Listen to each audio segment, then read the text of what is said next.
চট্টগ্রাম শহরের ব্যস্ত railway station road সংলগ্ন এলাকায় অবস্থিত হযরত গাজী ভঙ্গি শাহ মাজারটি নগরীর অন্যতম প্রাচীন ধর্মীয় ঐতিহাসিক নিদর্শন হিসেবে পরিচিত। চট্টগ্রামের পুরাতন রেল স্টেশন থেকে খুবই কাছে, নিউ মার্কেট থেকে টাইগার পাসগামী সড়কের মাঝখানের আইল্যান্ডে অবস্থিত এই মাজারটি দীর্ঘদিন ধরে ধর্মপ্রাণ মানুষের শ্রদ্ধা ও ভক্তির কেন্দ্রবিন্দু হয়ে আছে।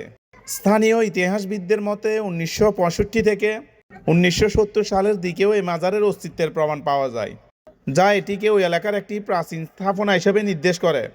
সময়ের পরিক্রমায় নগর উন্নয়নের চাপে চারপাশের পরিবেশ পরিবর্তিত হলেও মাজারটি তার ঐতিহ্য ও গুরুত্ব ধরে রেখেছে। মাজারটির সৌন্দর্য বৃদ্ধি ও সংরক্ষণের লক্ষ্যে রং করা সহ বিভিন্ন উন্নয়নমূলক উদ্যোগ নেওয়া হয়েছিল। এতে করে একদিকে যেমন মাজারটির নান্দনিকতা বেড়েছে, অন্যদিকে পথচারী ও দর্শনার্থীদের জন্য এটি আরও দৃষ্টিনন্দন হয়ে উঠেছে। শহরের প্রাণকেন্দ্রে অবস্থিত এই মাজারটি এখনও ইতিহাস, ধর্ম ও নগর জীবনের এক নীরব সাক্ষী হয়ে দাঁড়িয়ে আছে। প্রিয় দর্শক, ভিডিওটি কে কোথায় থেকে দেখছেন জানাতে পারেন কমেন্টে।